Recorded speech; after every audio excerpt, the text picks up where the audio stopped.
Movie की शुरुआत होती है और हमको एक केविन नाम के लड़के को दिखाया जाता है जो कि घर पर बैठा हुआ गंदी फिल्मों को देख रहा था। केविन एक बहुत ही अच्छा पेंटर होता है, लेकिन जब भी वो फ्री होता है तो वह अपने घर पर बैठकर गंदी फिल्मों को देखने लगता है। लेकिन तभी इसको अपने घर के बाहर एक गाड़ी रुकने की आवाज आती है और जब ये खिड़की से देखने के लिए जाता है एक लड़की उतरती है जिसका नाम रीमा होता है, जो कि जिस्म को बेचकर पैसे कमाती है। और केविन को इस लड़की के बारे में पहले से पता होता है और केविन को रीमा जो है वह बहुत ही ज्यादा पसंद थी और वह उसको मन ही मन बहुत ही ज्यादा प्यार भी करता था। और केविन के पड़ोस में एक आदमी रहता था जो कि रीमा को हर हफ्ते बुलाता था और केविन को इसके बारे में पूरी सच्चाई पता थी, लेकिन केविन जो है वह चाहकर भी कुछ नहीं कर सकता था क्योंकि उसको किसी की जिंदगी से क्या लेना। फिर कहानी को शिफ्ट करते हैं और शहर के एक मोटल में लेके जाते हैं जहाँ पर एक डेव नाम का आदमी जो है किसी का इंतजार कर रहा होता है।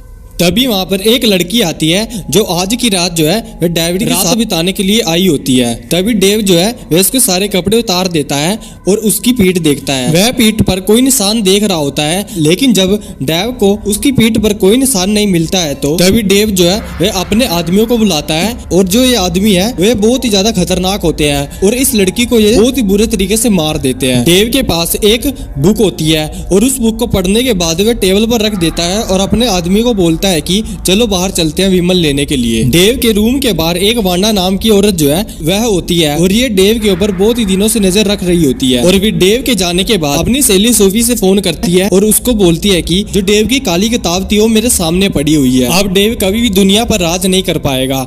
इसके बाद ये दोनों जो है वह उस काली किताब को चुरा लेती है और वहां से भाग जाती है, लेकिन डेव जो है वह उनको ये बुक चुराकर भागते हुए देख लेता है। फिर सीन को शिफ्ट करते हैं जहां पर हमें दिखाया जाता है कि केविन ने रीमा को कॉल करके बुलाया हुआ होता है और रीमा केविन को नया कस्टमर समझकर उसके पास चली जाती है। घर में आते ही सबसे पहले रीमा जो है वह केविन से पैसे लेती है और उसको बोलती है कि तुम जो चाहे मेरे साथ कर सकते हो। जिसके बाद केविन बोलता है कि मैंने तुमको यहाँ पर इसलिए बुलाया है ताकि मैं तुम्हारी बिना कपड़ों के पेंटिंग बना सकूं। केविन की बात सुनकर रीमा जो है वह थोड़ी हैरान और थोड़ी सोचने लगती है कि ये बंदा किस तरह का है, लेकिन रीमा जो है वह हाँ कर देती है। जिसके बाद केविन जो है वह पेंटिंग को बनाना शुरू कर देता है। तभी केविन को रीमा की पीठ पर एक अजीब सा निशान दिखता है जिसको केविन जो है वह देखता ही रहता है। और केविन जो है वह रीमा को पूछता है कि तुम्हारी पीठ पर यह अजीब सा निशान क्या है। तभी रीमा बोलती है कि ये मेरी पीठ पर जो निशान है वह जन्म से ही है, लेकिन पेंटिंग बनाते बनाते एकदम से बहुत ही तेज कोई गाना बजा देता है और इनके कानों में बहुत ही ज्यादा दर्द होने लगता है। जिसके बाद केविन रीमा को बोलता है कि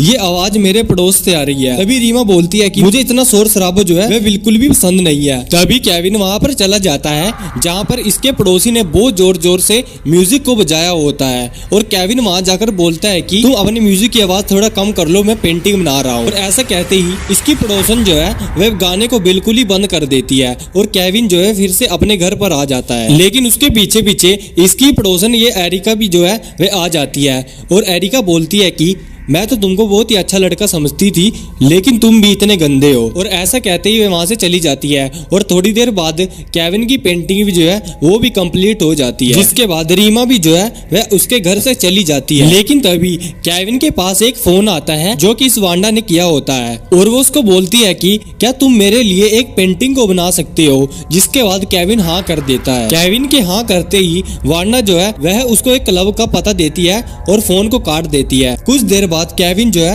वह वांडा के बताए हुए एड्रेस पर पहुंच जाता है जहां पर उसके साथ सूफी भी होती है। और तभी वांडा जो है उसके सामने वो किताब रखती है जो कि वह चोरी कर लेके आई थी, लेकिन केविन के आगे ये दूसरी भी किताब रखती है जो कि बिल्कुल खाली होती है। और ये केविन को बोलती है कि तुम इस खाली किताब को भी बिल्कुल ऐसे पेंट करो जैसे कि ये असली किताब हो, जिससे दूसरी किताब भी जो है वह बिल्कुल असली जैसी लगे। तभी केविन जो है वांडा को पूछ लेता है कि आखिर इस किताब में क्या लिखा हुआ है। और तभी वांडा बोलती है कि इस किताब में कथूलो के बारे में पूछता है। तभी केविन पूछता है ये कथूलो क्या होता है, लेकिन इस बार वांडा जो है चुप रह जाती है, वो कुछ भी नहीं बोलती है। बस वांडा जो है केविन को इतना बोलती है कि तुमको ये काम जो है वह इंसानियत के नाते करना होगा और जल्दी से जल्दी करना होगा, नहीं तो ये दुनिया जो है वह खत्म हो जाएगी। और ये बात सुनकर केविन जो है वह हैरान हो जाता है और हाँ कर देता है और दोनों बुक को उठाकर घर ले आता है। केविन दिन रात बहुत ज्यादा मेहनत करता है और काफी दिनों के बाद ये सेम टू सेम ऐसी बुक को छाप देता है जैसी कि असली हो। जिसके बाद वो बहुत ज्यादा थक जाता है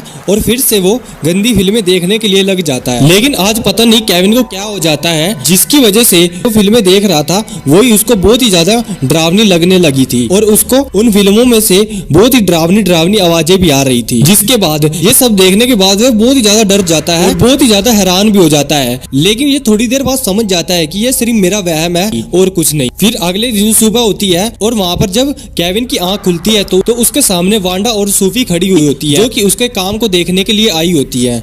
और जब ये वांडा और सूफी इसकी बनाई हुई बुक को देखते हैं तो वह भी हैरान हो जाते हैं कि असली बुक कौन सी है और नकली बुक कौन सी है। अभी सूफी की नजर केविन की बनाई हुई पेंटिंग जो कि रीमा की होती है उस पर पड़ती है और सूफी उसको पूछती है कि ये किसकी पेंटिंग है। तभी केविन बोलता है कि ये मेरी दोस्त रीमा की पेंटिंग है। तभी सूफी उसको पूछती है कि इस वक्त रीमा जो है कहाँ पर मिल सकती है और केविन बोलता है कि वो शायद इस वक्त तुमको क्लब में मिल सकती है। और केविन का ये अंदाजा जो है वह बिल्कुल सही होता है, रीमा जो है क्लब में ही होती है और रीमा जो है वह वहाँ पर नाच रही होती है और रीमा के सामने बैठा डेव जो है उसका डांस देख रहा होता है। और डेव जो है वो बहुत दिनों से एक ऐसी ही लड़की को ढूंढ रहा होता है जो कि अपने जिस्म को बेचती हो और जिसकी पीठ पर एक खास निशान हो। और डेव को ये निशान जो है रीमा की पीठ पर दिख जाता है। तभी बहुत सारे डेव के आदमी रीमा की तरफ बढ़ने लगते हैं, लेकिन तभी वहाँ पर वांडा आ जाती है और रीमा को उन आदमियों से बचा लेती है। और वांडा जो है वह डेव को धमकाने लगती है, लेकिन डेव जो है वांडा की धमकी का मजाक उड़ाता है और रीमा और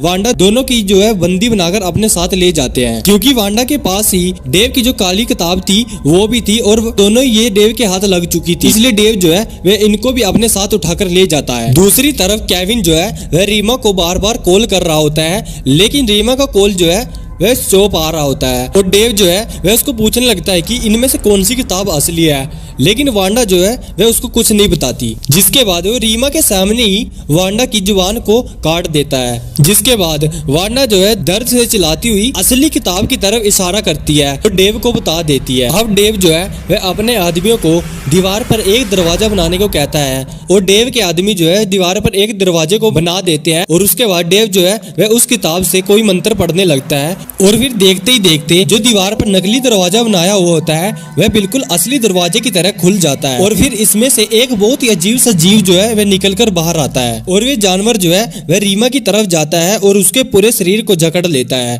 फिर सीन शिफ्ट होता है और अगले दिन रीमा जो है वह अपने कमरे में बेड पर सोई होती है और ये फोन जो होता है केविन का होता है, जो कि रीमा का हालचाल पूछने के लिए किया होता है।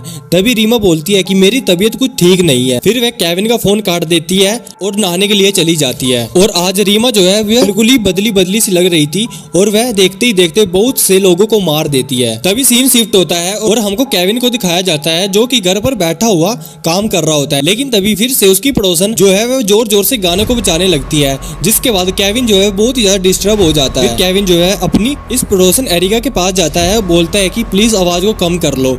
लेकिन जब एरिका जो है केविन की शक्ल को देखती है तो वो समझ जाती है कि केविन जो है कुछ तो परेशान है। जिसके बाद एरिका उसको पूछती है कि क्यों इतने परेशान लग रहे हो।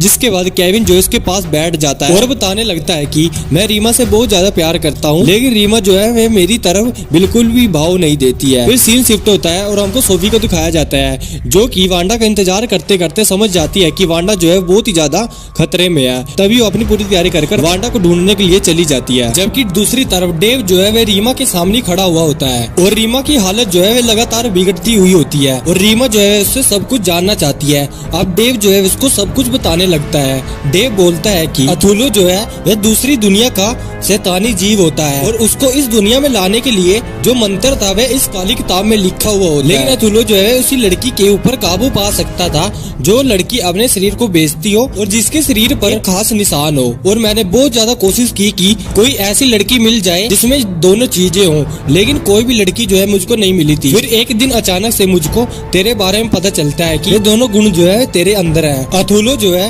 वह धीरे धीरे उस लड़की को पूरा बदल देता था और फिर वह लड़की जो है अथुलो के एक बच्चे को जन्म देती थी ताकि अथुलो जो है धीरे धीरे कर अपनी जनसंख्या को इस दुनिया में बढ़ा सके। और डेव जो है कथुलो को मानता था और डेव चाहता था कि पूरी दुनिया पर कथुलो का ही राज हो। और दूसरी तरफ वांडा और सूफी जो है वह प्राचीन किताबों की स्टडी करती थी और जब वांडा और सूफी को इस काली किताब के बारे में पता चलता है तो वह इसको रोकने के लिए पूरी कोशिश करती है। तभी डेव के मुंह से ये सभी बातें सुनकर रीमा के होश उड़ जाते हैं। फिर हमको सूफी को दिखाया जाता है जो कि शहर के उसी पुराने थिएटर तक पहुंच जाती है जहाँ पर डेव ने जो अपने अड्डे में बनाया होता है। फिर वो जल्दी जल्दी अंदर आती है और दोनों किताबों को उठाकर भाग जाती है। फिर हमको एरिका और केविन को दिखाया जाता है, जहाँ पर एरिका जो है केविन की उदासी को ठीक करने की कोशिश करती है और वो उसको एक डीवीडी देती है जिसमें न्यू सॉन्ग होते हैं। और केविन जो है वह उस सीडी को अपनी जेब में पा लेता है। जिसके बाद वहाँ पर सोफी पहुंच जाती है और केविन को पूछती है कि इनमें से असली किताब कौन सी है। लेकिन तभी वहाँ पर डेव के जो है आदमी पहुंच जाते हैं। तभी इनमें से एक आदमी जो है सोफी को नीचे गिर देता है और दूसरा जो है वह केविन की तरफ बढ़ रहा होता है। तभी वहाँ पर डेव पहुंच जाता है। तभी केविन उस आदमी से बचता बचता पीछे जाता है और गलती से म्यूजिक सिस्टम को ऑन कर देता है। और जैसे ही म्यूजिक सिस्टम ऑन होता है तो वहाँ पर बहुत ही जोर जोर से गाने बजने लगते हैं, जिसकी वजह से डेव के जो दोनों आदमी जो है दोनों आदमियों की जो है वह हालत बिगड़ जाती है। और इसी बात का फायदा उठाते हुए केविन जो है वो और भी ज्यादा आवाज कर देता है, जिसकी वजह से डेव के दोनों आदमी जो है वो और भी ज्यादा तड़पने लगते हैं। दरअसल बात ये होती है कि ये दोनों जो डेव के आदमी होते हैं वह बाहर की दुनिया के होते हैं, जो कि ज्यादा आवाज में सरवाइव नहीं कर सकते हैं। और इसी वजह से जब स्पीकर की इतनी ज्यादा आवाज होती है तो इनसे ये आवाज जो है सहन नहीं होती है और ये इस तरह से रिएक्ट करने लगते हैं। और थोड़ी देर बाद इन दोनों के जो है सिर फट जाते हैं। उन दोनों की मौत के बाद डेव जो है वह एरिका और उन दोनों किताबों को लेकर भाग जाता है। और फिर थोड़ी देर बाद एरिका को बचाने के लिए केविन और सोफी जो है वह उसी थिएटर में पहुंच जाते हैं। और फिर हमको रीमा को भी दिखाया जाता है, जो कि उस जीव के पूरी तरह से कब्जे में आ चुकी थी और उसकी बहुत ही ज्यादा हालत जो है बिगड़ चुकी थी।